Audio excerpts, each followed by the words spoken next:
¿Qué tal? Buenas tardes. Como siempre vamos a hablar de muchos aspectos económicos y políticos, pero quiero decirle que pese a toda la malaria que tenemos que recorrer, a la postergación ya no de los sueños, sino también de las posibilidades de comer de muchísima gente, lo que les vamos a mencionar al final, lo que vamos a hablar, que es Rosenkrantz en la Corte Suprema de Justicia, es lo peor que le ha sucedido a la democracia y al país en general en todos estos años de tanta pesadumbre como la que trajo el gobierno neoliberal.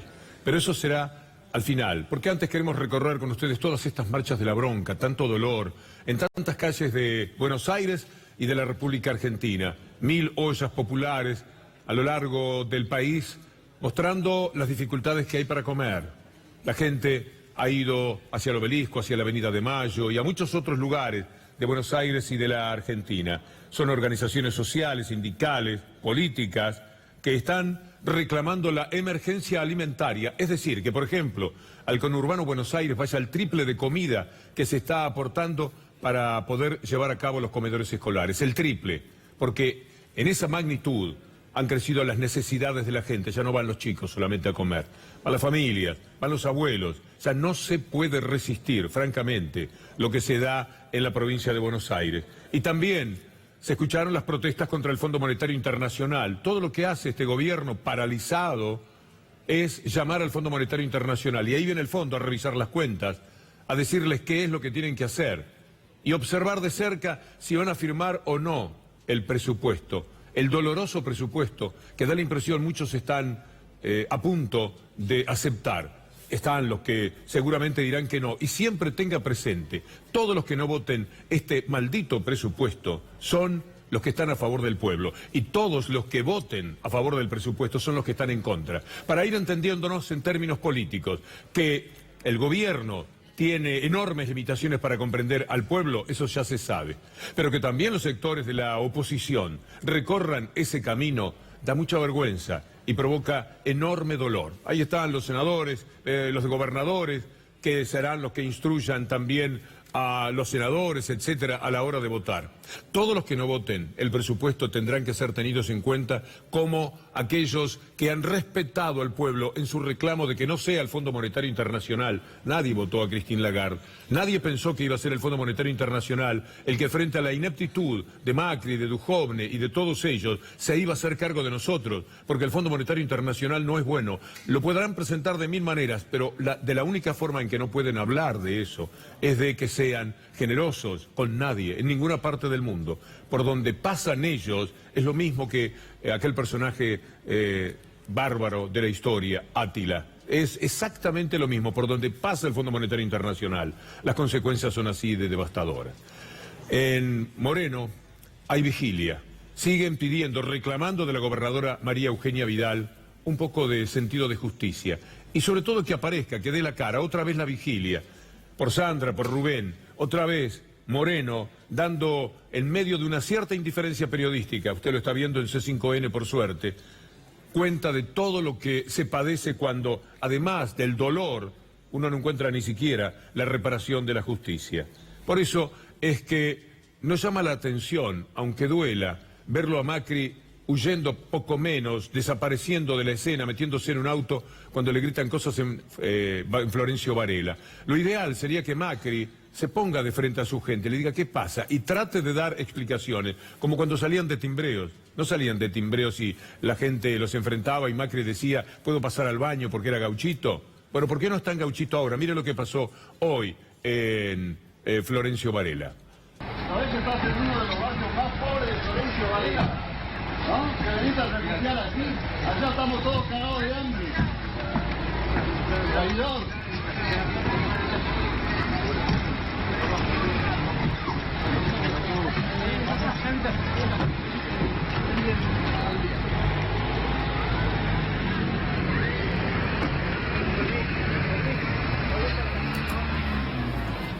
Quiero discrepar con este señor. Macri no es un traidor. Los que se traicionaron son aquellos que votaron a Macri siendo pueblo. Macri no ha traicionado, sí, lo que dijo, lo que prometió, pero ¿quién le creía? Bueno, los que le creyeron tendrán que hacerse cargo. Macri, es lo que es. Es esto, el Fondo Monetario Internacional, es el dinero para sus amigos, es empresas offshore, es dinero que siempre se trata de sacarla al Estado, porque de otra forma nunca supieron hacer dinero, ni él ni los integrantes que lo anteceden en su propia familia. ¿Traidor Macri? No.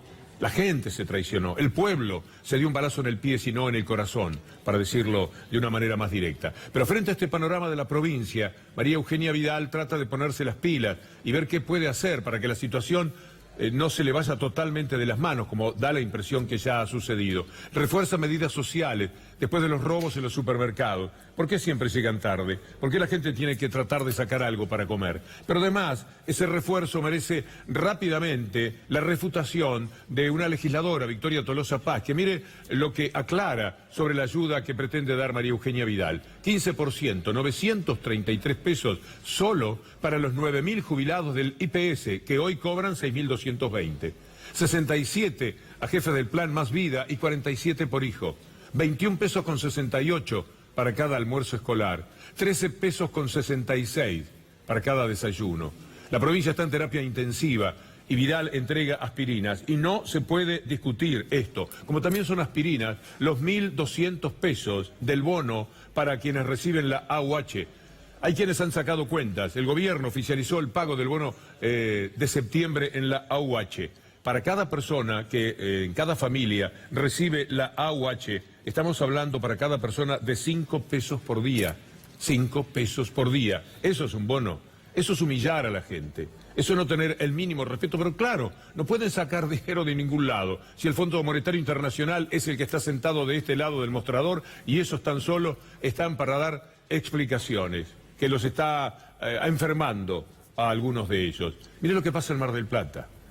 Los comedores son atendidos siempre por gente muy generosa. La verdad que provocan una gran solidaridad. Por primera vez en 25 años un comedor no tiene comida para los chicos. Estamos en la lona, la crisis es muy fuerte y me siento impotente con todo Susana, quien lleva adelante La Esperanza en el barrio Pueyrredón desde 1993.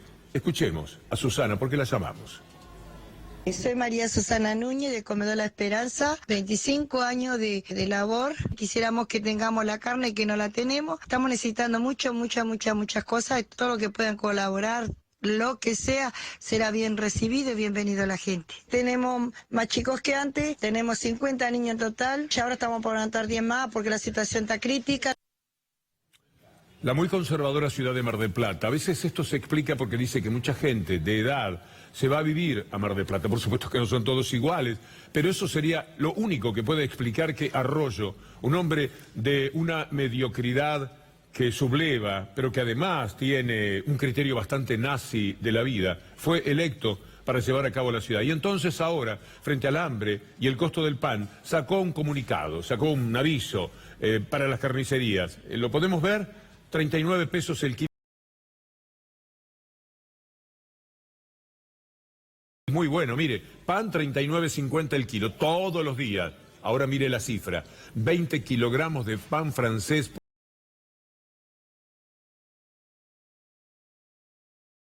Gastón Mora, hombre de los panaderos de Avellaneda, presidente de la Asamblea, cuando ayer nos decía esto que volvemos a escuchar. Anuncian con bombos y platillos, pero no te dicen el trasfondo que te dan 20 kilos de pan nomás. O sea, vamos a llevar a la gente pobre a que venga a las 5 de la mañana a hacer una cola, a denigrarla, para que puedan acceder a un pan de 40 pesos, estamos todos locos. Están jugando para la foto, entonces la foto grande dicen acuerdo de pan social, 39,50. ¿Cómo 20 kilos? 20 kilos por panadería es el acuerdo. Y nomás es lo que acabamos de leer como paliativo en la ciudad de Mar del Plata. Y además tenemos la situación expulsiva que se vive en las ciudades importantes, particularmente en Buenos Aires. Ya el presupuesto ocupa más de medio sueldo en el alquiler. Esta es la realidad para la mayor parte de la población de la ciudad más rica del país. Más de la mitad del salario se usa para pagar el alquiler. Después están los gastos, está la luz, está el gas, hay que comer, hay que comprar alguna ropita. ¿Quién lo puede conseguir hoy día? La situación es muy lamentable, muy dolorosa. Al ser uno más o menos conocido, andar por la calle y tomar contacto con la gente, le digo que estos son días muy difíciles, porque la gente se acerca con una enorme tristeza. He estado delante de personas que se ponen a hablar y rompen en llanto, un llanto desconsolado, porque no pueden más con la situación y porque además se dan cuenta cómo es que se lo están haciendo y por qué es que está ocurriendo. Y después están los que se lamentan porque no pueden traer carne japonesa. Usted sabe, la carne japonesa hay una carne muy especial, que es muy rica y muy cara. Bueno, la suba del dólar frena la llegada de la carne premium japonesa. Mire qué lástima. Qué lástima, cómo podríamos tenerla en cuenta en el conurbano bonaerense, donde seguramente estarían fascinados de poder recibir la carne premium japonesa. Esto es lo que está pasando. A los comercios les costará hasta $200 el kilo. Mire, hay gente que podía pagar $100 y $150 el kilo. Ahora se le fue un poquito más caro, $200 el kilogramo de carne japonesa. ¿Quiere un guiño de complicidad? Escúchelo a Macri un poquitito hablar en japonés. Konnichiwa, soy Mauricio Macri, presidente de la República Argentina. Arigato. Konnichiwa, soy Mauricio Macri.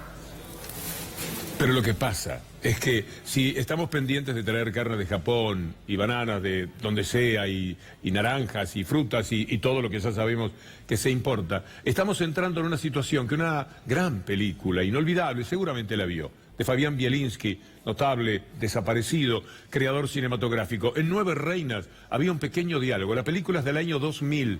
Mire cuánto se parece lo que vivimos ahora a aquel tiempo de tanto dolor. Elaborado en Grecia. Este país se va a la mierda. Una pequeña frase, pero que era una síntesis de lo que estaba pasando en aquel momento. Y anoche Alejandro Berkovich presentó un programa con mucha relación a lo que ayer hablábamos de los préstamos UVA, de los préstamos hipotecarios UVA. Fue dramático el seguimiento de ese programa que realizó Alejandro Berkovich. Primero recordemos muy brevemente, un pedacito nada más, a Macri anunciando por todo lo alto la maravilla que iban a ser los créditos UVA. Anunciar créditos hipotecarios a 30 años. Esto significa realizar el sueño de muchas familias. ¿En qué me beneficio yo como argentino de que cumplamos con nuestras deudas, de que baje la inflación?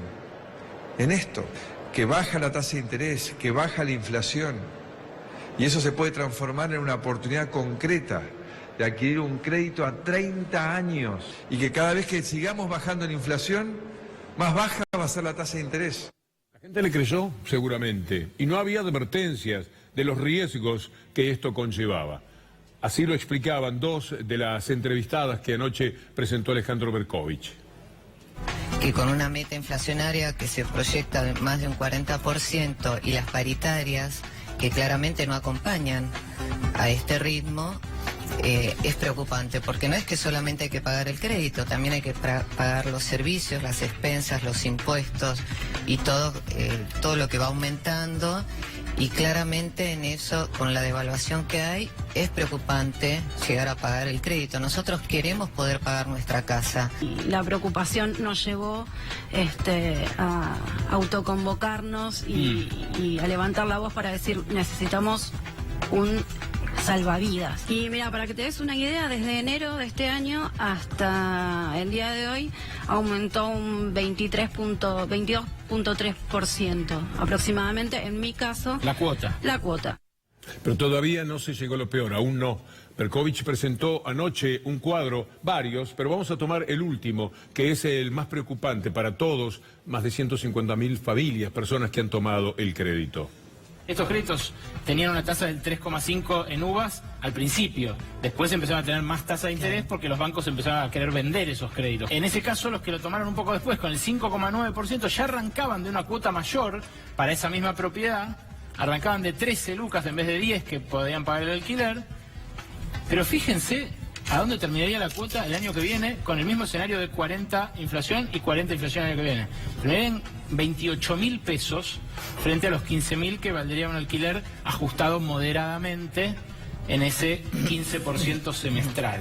Esa es la situación, muy pero muy dramática. Emanuel Álvarez Agís, que fue número 2 del Ministerio de Economía en su momento, escribió el año pasado, El mérito de la anticipación, allá por octubre, ¿Por qué no le avisaban a la gente? ¿Qué enseña el Nobel sobre los créditos UVA? Hoy la mayoría de personas que acceden al sueño de la casa propia no están informadas sobre los riesgos que están asumiendo.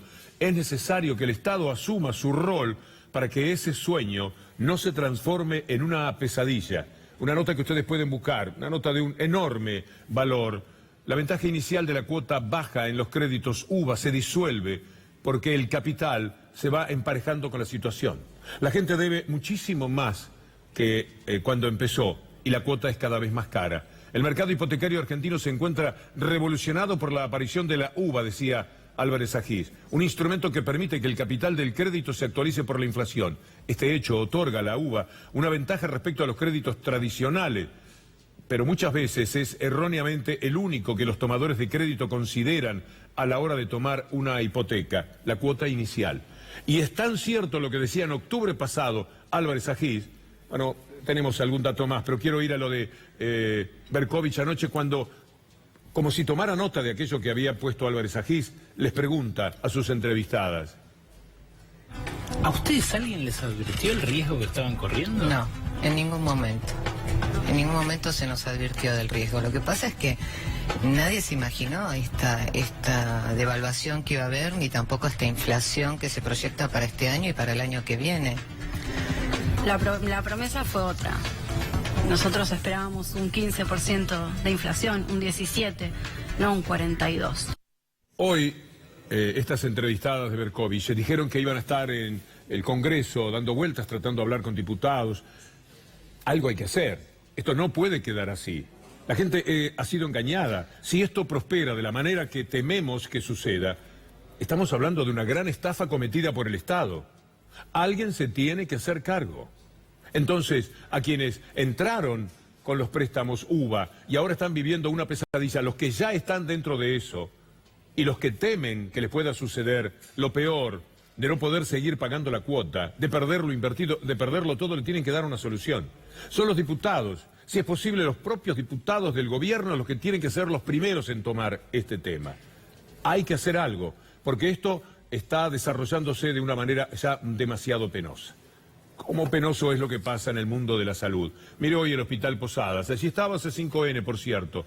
El Hospital Posadas, marchando por los despidos, por lo que está sucediendo, esta es una manifestación más, y siempre mucha policía, ¿eh? No sea cosa que alguno queme una goma o haga algo que pueda mostrarse como una protesta demasiado airada. Allí está siempre la policía, porque para eso sí, son como mandados a hacer.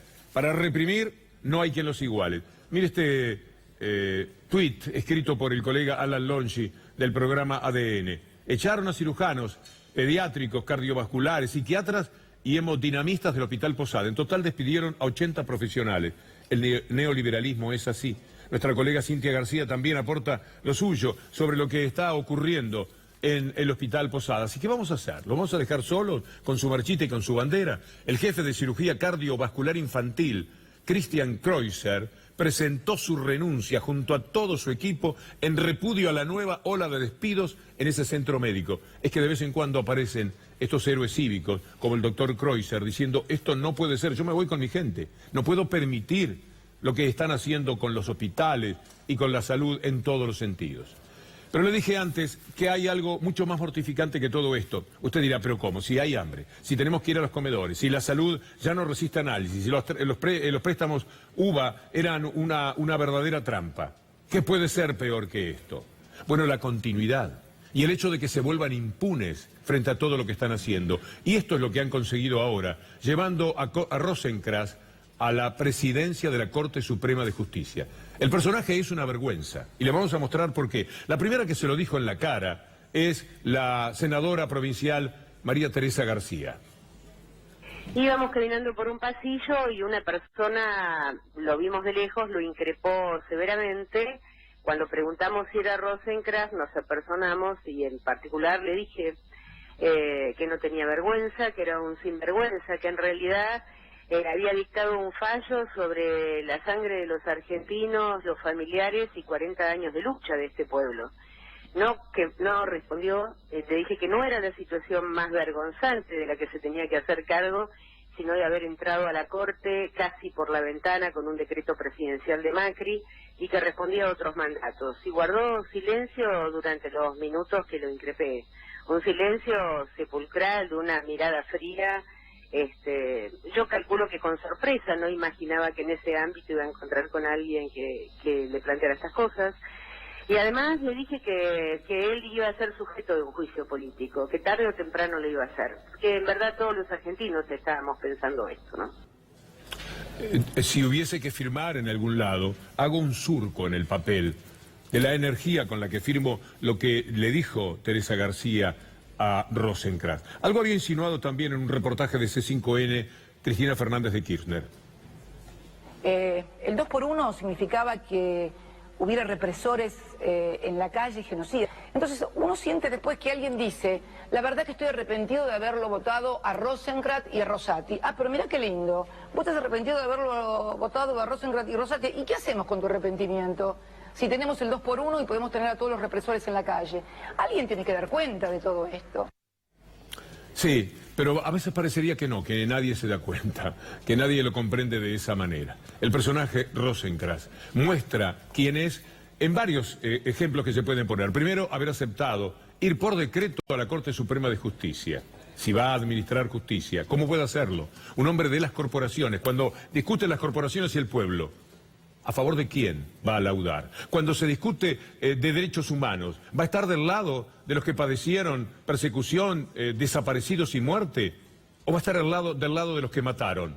El 2x1 es una idea de Rosenkrantz. Él fue el ideólogo. Trabajó 4 o 5 meses para preparar aquel engendro de mayo del año pasado que un año más tarde tuvieron que corregir. ¿Cómo a alguien se le ocurre, si piensa en justicia, que un presidente puede designar por decreto, como lo intentó después, vía extorsión y genuflexión de gobernadores y senadores, consiguió los votos necesarios? Pero ¿cómo es posible? ¿Cómo se podría entender que un presidente que sabe, él y toda la gente que trabaja con él, como le pasa a todos los gobiernos, tendrá que ser juzgado más adelante, y está blindando su vida y su responsabilidad con una corte designada por él?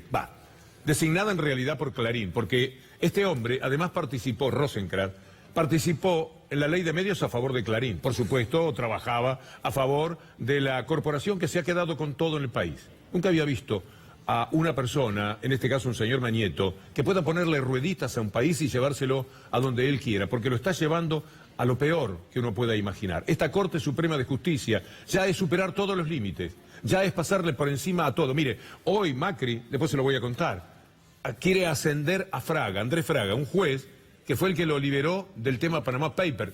Todas las hacen. Sabe que esto es el poder. ¿Sabe por qué es el poder? Porque ellos lo hacen sabiendo que nosotros nos damos cuenta y no les importa. Este es el jefe, este es Andrés Fraga. Este es el personaje que ahora Macri está pidiendo que lo asciendan, que lo pongan en un lugar más importante en su carrera. El premio a haber dicho que nada menos que los Panama Papers no eran ningún problema. Otros renunciaban en algunas partes del mundo. Macri conseguía un juez de este talante. Mire lo que hizo Rosenkrantz para avanzar sobre el personaje. Rosenkrantz trabajaba para Clarín. Tenía en su currículum, cuando uno pensaba que Mañeto lo iba a mandar a la Corte Suprema de Justicia, que él trabajaba para Clarín, para Nación y para todas las corporaciones. Cuando él ve que lo están designando, borra su currículum. ¿Usted lo puede creer? Este es el personaje en cuestión. Esta es la condición moral y ética del hombre que se hace cargo de la presidencia de la Corte Suprema de Justicia. Mírelo. Yo hacer mi 678 y me sirvió para ver, por ejemplo, mostraban el estudio de Rosenkrantz, cómo después sacaron a Clarín entre sus clientes. De los clientes y a Cablevisión. Sitio oficial, Bouzat Rosenkrantz y Asociados, abogados. Nuestros clientes, Cablevisión, Grupo Clarín, La Nación, La Rural Predio Ferial de Palermo. Pero unas horas más tarde, esta información fue eliminada de su página. Veamos. Entramos en Bouzat Rosenkrantz y Asociados, buscamos la pestaña Nuestros Clientes y no, acá no está. A ver, acá hay un PDF. Ahí están, Nuestros Clientes, pero el Grupo Clarín no, ya no aparece. De esto son capaces. Estamos en las peores manos. Se trata de la justicia. Si no hay justicia, imagine cuál es el destino de los casi 30 presos políticos que hay hoy día en la Argentina cuando los temas llegan a la Corte Suprema de Justicia. Imagine lo fácil que será la vida para Macri cuando, si ya una corte automática le perdonó los contrabandos y todos los delitos que había cometido en los 90, imagine ahora una corte designada por él, ya no solamente una corte amiga, una corte adicta, sino una corte propia. Es inadmisible. ¿Y qué problema podría correr en todos los negociados que hace Clarín?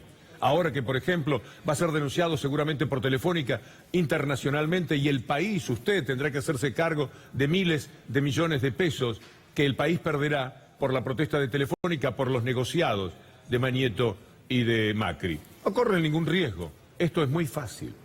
Y bueno, ya que estamos hablando del grupo, digamos que era puro grupo al parecer, la excavación que se desarrollaba en la Patagonia. Les debo para mañana el doctor Barcesat, que también habla de este tema de Clarín, pero hoy ya nos fuimos demasiado largos quizás con este tema que será diario, le prevengo, porque de esto hay que hablar todos los días. Cuando usted pide un café en el bar, un café, una lágrima, y Rosencrantz es el presidente de la Corte, ¿qué le parece? Y el mozo se va, pero hay que decirlo. Hay que estar permanentemente participando de estos temas. Es necesario, nos necesitamos los unos a los otros. Le decía de los medios, el Grupo Clarín parece que da por finalizada la búsqueda, las excavaciones hechas en lo de Lázaro Báez. Mirá. Hoy se cumple el 5º día desde que empezaron a trabajar. Vinieron con la idea de encontrar plata enterrada, dinero negro. La orden la dio el juez Bonadío, que investiga los cuadernos de la corrupción, y no encontraron nada de eso. Hoy van a terminar, no vieron una moneda, pero lo que sí encontraron es que alguien se les adelantó y estuvo cavando, haciendo pozos, tal vez unos 20 a 30 días antes. Alguien entró con una máquina pesada, con una oruga, y nos contaban los peritos que están trabajando desde hace 5 días, como te digo, que encontraron por lo menos 12 pozos hechos. Y 2 de esos 12 pozos eran perfectamente cuadrados. Esto le llamó la atención a los investigadores. Estaban vacíos. Algunos suponen que en esos pozos cuadrados, perfectamente hechos, había, por ejemplo, cajas de seguridad. Esto no ha sido confirmado aún. Lo que sí van a hacer ahora es analizar el piso, a ver si había alguna sustancia compatible con metal. De cualquier manera, lo que vinieron a buscar, Agustina, no lo encontraron. No había nada. Había pozos, es decir, cavaron en varias hectáreas buscando el tesoro y después descubrieron que había pozos. Pozos hechos por ellos mismos. Fíjese lo difícil que hubiera sido para cualquiera hacer pozos y sacar cosas, porque la tierra estaría removida. Mire todo lo que hay que mover. Mire las toneladas de tierra que han sacado. En algo que por supuesto es un costo que asumimos todo, porque a Bonadío se le ocurrió que la teoría de Bullrich, la disparatada teoría de Bullrich, podía ser cierta. Y entonces deben haber inventado que vinieron 3 personas y les dijeron, mire, nosotros tenemos como en la batalla naval F5, tenemos el lugar donde está el tesoro, vayan a buscarlo. Y eso sí, me reservan el 10% de recompensa por lo que allí encuentren. Y fueron. Había excavado Marijuán con sus famosas camperas y con las cámaras de TN, media Patagonia. No les alcanzó, fueron de nuevo a lo de Báez. Con un costo impresionante, hay que mover todo eso, y esos trabajadores.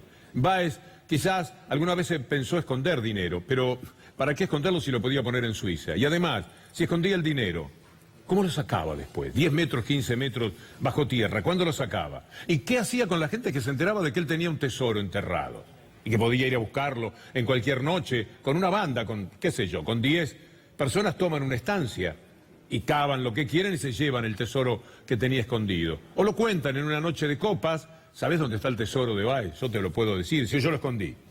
¿Usted sabe que nos llevan a esto? De la mano de Bonadío. Bonadío se sabe que no puede estar menos que Chapita. Pero ¿cómo está Patricia Bullrich cuando uno escucha que ella es ideóloga de esta búsqueda de los containers? ¿Le hablaron alguna vez de camiones que entierran dinero en lugares amplios o escampados? Sí. Sí, y lo vamos a ir a buscar. ¿Alguna de las fuentes que llamó le habló de containers desusados? ¿Cómo? Enterrados. Containers enterrados. Sí.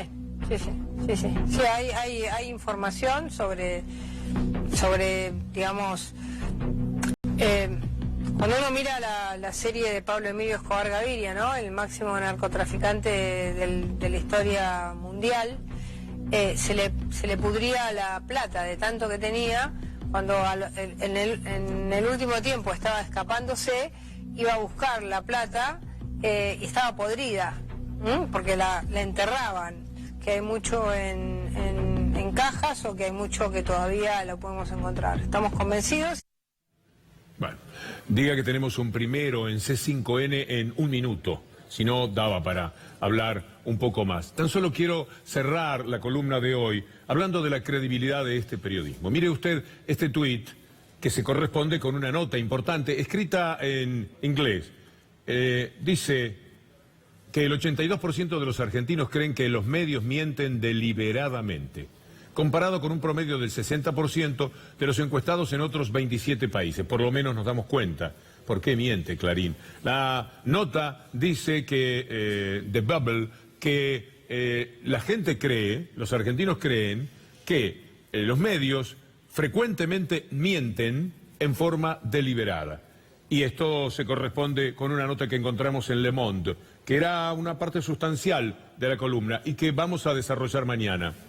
Tiene que ver con Nisman. Le Monde se ocupa de Nisman. En Argentina, el misterio Nisman. Y de ese misterio cuentan que entrevistaron una vez más a Robert Noble, el hombre que vive diciendo por el mundo que no se iban a caer las alertas rojas, de ninguna manera, porque esto no lo había pedido el gobierno. El golpe fatal vendría de aquel que fuera secretario de Interpol entre 2000 y 2014, el norteamericano Ronald Noble. Es decir, una vez más, Ronald Noble anda por el mundo teniendo que decir que en la Argentina, desde Patricia Bullrich a quien sea, los medios de comunicación dominantes, la cúpula de la DAIA y todos ellos son un conjunto de simples mentirosos. Muchas gracias.